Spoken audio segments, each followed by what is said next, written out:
We are back. We are back. Today we're gonna get into a topic: streaming versus downloads, and I'm gonna break them down separately and how to look at them strategically from a artist growth management level, and how I perceive them. And I don't think this has been talked about a lot. It's gonna be like, and really, I want you to ask yourself, like, what should I care about more, my streaming numbers or my downloads? And I'm not talking about this as like, oh, you should put your music only here, over there. First of all, you should distribute your music everywhere possible. Today's discussion is going to be about when you're making marketing decisions, how you're pushing things, and like the thought process on who you're marketing to and what that result should look like. And yeah, this really just depends on your, and also I'm going to go into it later on the breakdown of what might be more important to you based on your goals, because the one thing I've learned talking to more artists is some have different goals. Some DJ for some extra money, but they only really want to be a producer.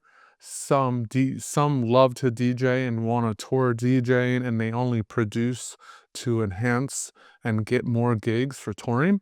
And some care about both equally. So today I'm going to discuss that. I'm going to discuss where they lie. So first, we're going to go into streaming services. And streaming services, like some examples are like Spotify, Apple Music, Tidal, etc. If throughout this video I say Spotify, when I say that I'm referring to all of them, or if I say Apple Music, I'm referring to all of them in today's context. And these streaming services are where your fans lie. They are there because they're they're either listening to music for free, maybe they're paying a monthly premium, but for them this is cheaper and better for them than going out and buying music individually. Most fans aren't people aren't buying physical music as much anymore unless you're a vinyl collector. And from a fan perspective, to pay either to listen for free with ads, or even to pay $10-$20 a month with no ads, you're getting unlimited amount of music for the world versus having to buy CDs or cassettes in the past. For them, this is better. This is where they are. And if your goal is to focus on touring and brand building, you're going to want to focus a lot of marketing here, because this is where your fans are. And you're going to want to focus on Spotify for certain reasons and Apple Music, and that's a different conversation. But there's a lot of tools that will help you grow here. Most of these platforms have algorithmic playlists, so if you're doing well and you're consistent, you might get rewarded on some algo playlists. There's editorial playlists that are like game changers. Those are a bit harder, and I'll make a video on playlisting and pitching and all that stuff later. The streaming side doesn't pay as well as the digital download side, but again, it's much easier to scale, and the touring revenue is so big that it can make up for the lack of revenue sometimes on the streaming side. It also the streaming side is what's going to help your management team. The promoters are usually going to measure you more based on this. Like the days 10 years ago, going to a promoter and being like, I had a number one hit on Beatport, was a lot more tangible than it is today. And I'll explain why in the download section of the video. But today, promoters do care more about this success on streaming. Again, this is where fans lie. Serious big time promoters with mega clubs or festivals are really looking at where the masses are. And that's that. So I want you to always look at streaming is where fans are, mostly. I'm not saying DJs aren't there and industry people aren't there as much, but most of your fan base is going to be on the streaming side. Now the download side. Download side could be Beatport, Tracksource, Juno. If you're doing, we can also kind of throw, even though it's non-download, we can even say that vinyl will fall into this category of like purchase music. There's a ton of other platforms, Bandcamp, or yeah, Bandcamp. Now you could sell your music privately on there. You can also consider SoundCloud a download site, even though it's free.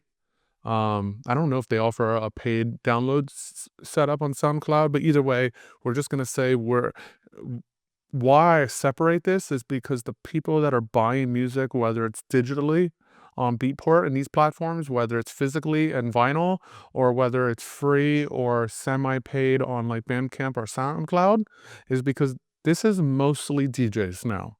I'm not saying there's not fans out there that are audiophiles and have like and really care about like top tier sound quality and want the files for whatever reason, but I'm gonna probably guess 90% of this side of the business is gonna be other DJs who want music to play for their sets, and they're buying it because they need a certain quality to play in this venues.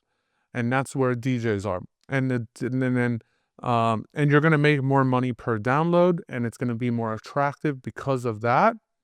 And the good side of this, and I'm gonna go into the differences in a minute, but this is gonna be the higher reward per when you look at a per sale or per stream, the payout on the download is gonna be dramatically better. But again, there's gonna be a different strategy to how you look at these. And now I'm gonna go with the big differences. So remember, I said streams are where your fans are mostly, and DJ and downloads are where your DJs are mostly at. And they both matter and they both serve a different purpose. And why you should care about both, right? So if you're a DJ producer and your goal is to tour, you're gonna need to have success on streaming. That's where your fans are, and those fans are the ones that are gonna go to your shows, whether it's free or buy tickets. They're gonna buy your merch. They're gonna support you via your shows, your merch, and other things that you do for fans. And why the download side matters is one, you're gonna make money, but two, it's gonna give your productions credibility. If your music is selling very well, that means you're doing something right so good that DJs need or want your music in their sets. They're gonna play it, and by them playing it, it will reach new fans, just at a much smaller growth. Like I said, you're gonna make more money. You're going to get your music validated, and as a producer, getting your music validated is important. It shows that you're doing something right, and it also is very rewarding, right? There's a rewarding side to that, like a personal satisfaction side to that. But if you only focus on marketing your beat part and your track source and those platforms, and I see a lot of artists do this because the payout is better, what will happen is you'll have an entire, and this also goes, I've talked about DJs who only make producer driven content. It kind of falls in the same category. What this will do over a compounding long period of time is your following becomes only DJs and producers. And the problem with this is DJs and producers don't go to shows. So if you only succeed on these platforms, you're probably not going to be very attractive to promoters. And this is why often you can look at any of your favorite touring acts and look at their set lists, and you're going to see unbelievable music that you know was number one or top 10 on Beatport. You play it and you're like, this producer's mind blowing. Why can't I see them in my market?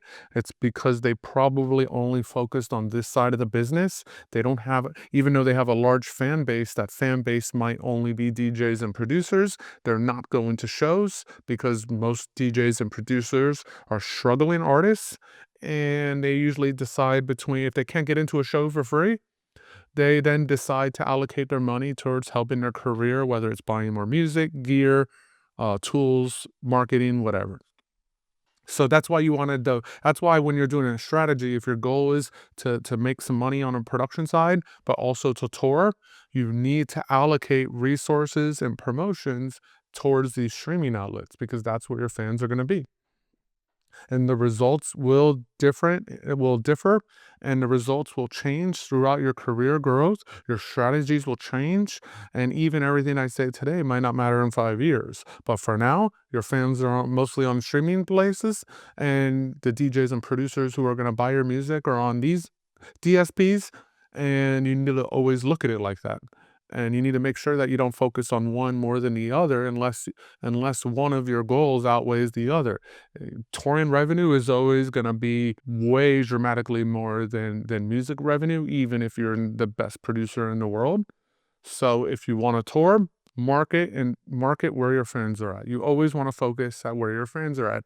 And then you take it a step farther and you're going to analyze where your fans are at on a streaming side. Maybe you've realized that your fan base is bigger on Spotify, so you might market more on Spotify than Apple Music, or vice versa. Each artist could be different.